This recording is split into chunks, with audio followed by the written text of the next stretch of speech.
So our troubles with China continue, Bari. That we still have not come to understand the truth about star tennis player Peng Shuai, who's gone missing, although the Chinese have put out videos of her that are very suspicious. She does not appear to be living on her own free will and saying things into camera of her own free will, as the Women's Tennis Association accurately deduced. And they are the only ones who have refused to take the word of the CCP, of even the IOC, the International Olympic Committee, which is like, we've talked to her, she's good. And that's a corrupt body.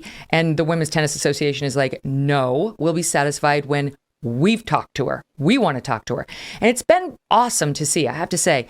Serena Williams, even Naomi Osaka, who I've criticized in the past, showed a lot of courage. She was one of the first to tweet out, this is wrong. Like, we need to get to the bottom of this. I can't say the same for the leaders in the NBA, other than, Enes Kanter Freedom, who was on the show yesterday. He stands alone in the NBA, which is he's amazing. He's amazing. But that's an organization that collects tons of money from China, so they don't want to. But so did WTA. They make a lot of money off of China too, but they took a principled stand because one of their own is clearly being hurt after having accused a Communist Party official of having sexually assaulted her. So you took aim at all of this. The headline of your piece was "Women's Tennis Has Balls, Does Wall Street?" Because it's not just the NBA. This guy, Ray Dalio. Okay, Ray Dalio's a hedge fund guy. He's in Connecticut with me. And he was asked about this China, its human rights abuses. We didn't even touch on, the Uyghurs, the ethnic genocide and so on, their record in China, and how he thinks about it when it comes to his many investments. And here is what he said.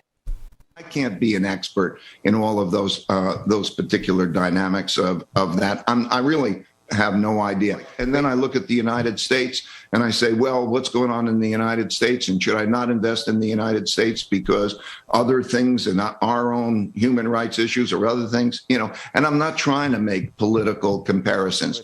But I think that those things are different than some of the things we see happening in China. People aren't, the government isn't disappearing people, for example. Okay. Look, you want to get into the policy of disappearing people. I'll give a little bit of a perspective of that, okay? What they have is an autocratic system. And one of the leaders described it. He said that the United States is a country of individuals and individualism. And that's what it's about. He said in China, it's an extension of the family. And as a top-down country, what they're doing is that it's that kind of like a strict parent. They behave like a strict parent. And the notion of whatever they're doing in terms of calling in people and then behaving in a certain way, that's their approach. What is he saying? He's dissembling. He knows exactly what's going on in China. And, we can pick on Ray Dalio, and he deserves it because he beclowned himself with Andrew Ross Sorkin last week. But really, that could just as easily be, the CEO of Marriott or Apple or Coca-Cola or Nike or the NBA. We could go on and on and on. Mm-hmm. What this is representing is the fact that anyone with Google knows what's going on in China. We know that it is a country that is carrying out a genocide against the Uyghur Muslim population. We know it's a country that disappears people, Peng Shuai, the tennis star, being only the most recent. We know it disappeared scientists and doctors who tried to tell the truth about the nature of COVID and tried to warn the world, disappeared them. We know it disappears people like the Hong Kong booksellers. We know it disappears someone, for example, I recently did a podcast with a guy called Desmond Chun, disappeared his ex-wife, Whitney Duan. She still disappeared.